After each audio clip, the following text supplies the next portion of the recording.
Hi, welcome today. We're so glad you could join us with NPC's Word of Encouragement today.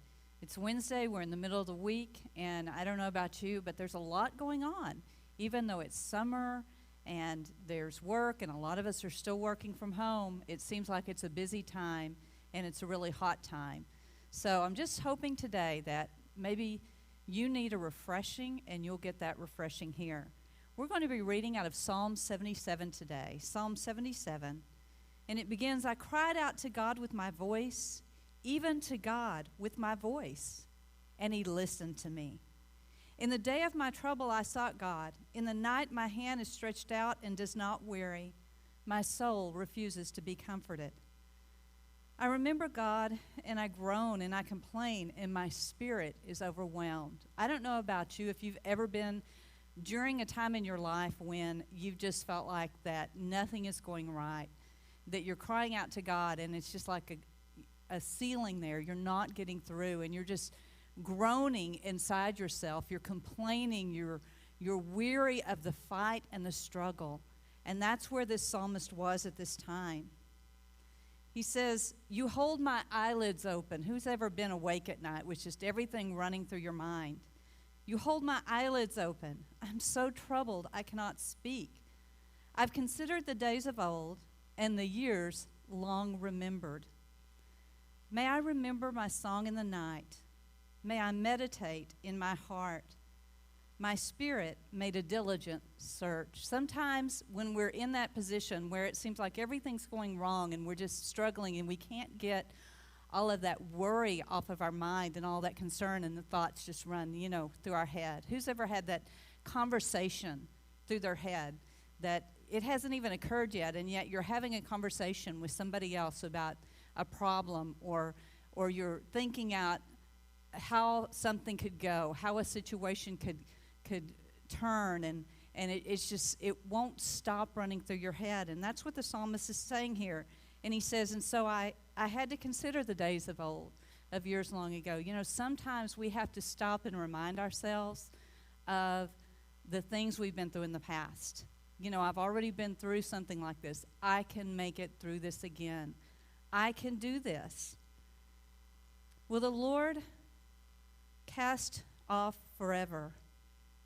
And will he be favorable no more? Has his mercy ceased forever? And have his promises failed for all time? Has God forgotten to be gracious? And has his anger shut up his tender mercies? Sometimes we come to that place in our life where we're like, God, it seems like you've answered for everybody else. But what about me? What about me, Lord? And we feel like that maybe this is it. Maybe God's mercy has run out. Maybe his grace has come to its limit. But we know that's not true, because we know God is all-powerful. His mercies never fail. They are new every morning. That means that they don't run out. There's mercy always there. We know that his grace is immeasurable, and his grace enables us to walk through those times. Then I said, this is my grief. Yet I remembered the years of the right hand of the Most High. This is my grief. This is what I'm going through, Lord. And yet I remember, God, how in the past you have fought for me. How in the past you've been right there for me. I'll remember the works of the Lord. Surely I will remember your wonders of old. I will meditate also on your work and ponder on your mighty deeds. Your way, O God, is holiness. What God is as great as our God? You are the God who can do wonders. You have declared your strength among the nations. You have with your arm redeemed your people, the children of Jacob and Joseph. Sometimes we just need to start running through the things that God has done for us in our life, the things he's done in the past.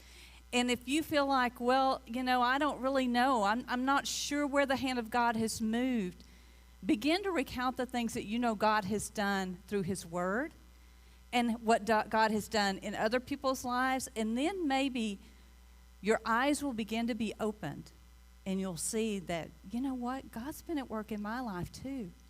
God was there in a time when I was alone and afraid. God was there when I needed a hand, when I needed someone to love me. God sent someone along to give me that hug, to give me that encouraging word. God has always been there. And as you begin to recount the things that God has done in your life, then that faith is going to begin to be built back up in you. That encouragement will be like a balm to your spirit. It will bring healing. And so we continue on. The waters saw you, O God. The waters saw you and they were afraid. The depths also trembled. The clouds poured out water. The skies thundered. Your arrows flashed about. The sound of your thunder was in the whirlwind, and your lightning lit up the world, and the earth trembled and shook. Your way is through the sea, and your path in the great waters, and your footsteps are not seen. You led your people like a flock by the hand of Moses and Aaron. So the psalmist turns to one of the greatest stories that he knows of God coming as a deliverer. And he talks about the waters and how God has control over all nature. And he's thinking about how when the Israelites were between a rock and a hard place, they were between the Red Sea and an army coming after them. And there was no way out but God. God was there. He did the impossible for the people. He moved on their behalf. And as the psalmist thinks about this, it encourages him because he thinks if God did it for them, he'll do it for me. I'm in that place right now where it seems like it's impossible. But through God, all things are possible. So wherever you're at today, if you're standing there and you seem like you're caught between a rock and a hard place, if you feel like that God's just not listening, maybe you've prayed and you've prayed and you've prayed and you said, God, I know all your promises and I keep declaring them, but it hasn't happened yet. But keep on. Keep on praying. Keep on believing. Encourage your heart with what God has done. And it's okay to ask God why, to say, I don't understand why. Why is this happening? Why am I in this place? What do you desire for me to do? It's okay to question. But let him encourage your heart today. Remember what God has done in your life. Remember what he's done.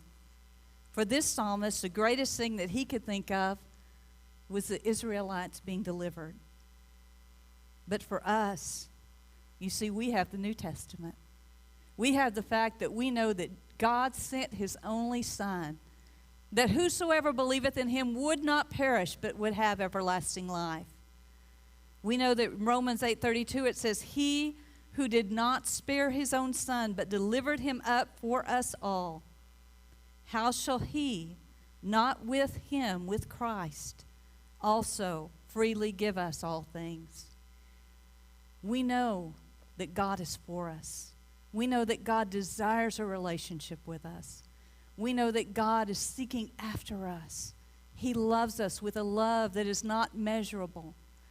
He gives us a grace and a peace, and he just pours out his gifts in our life. So wherever you're at today, if you can say that you know Jesus Christ, that you believe he died on the cross for your sins and God raised him from the dead, then you can say that you know that no matter what you face in this life, you will be an overcomer because you have him on your side. And if you don't know that today, if you don't know Jesus Christ, then I encourage you. Ask him. Ask him who he is. Ask him to reveal himself to you because he will. He's a living God. He's a living God who desires a relationship with you. He wants to encourage your heart, and he wants to make sure that you make it through, that you overcome every trial and every tribulation that you face. He's there for you. We're here for you at NPC. We're here. We want to pray with you. We want to just encourage your heart. Whatever we can do for you at the NPC, we're here for that. We invite you to join us at other times. We have Zoom calls on Wednesday night. We have Sunday night Zoom calls for prayer. We have Sunday morning services at 11 a.m., which you can either join us online or here in service. And then we also encourage you to join us for noon prayer on Friday. God bless you and have a great rest of the week.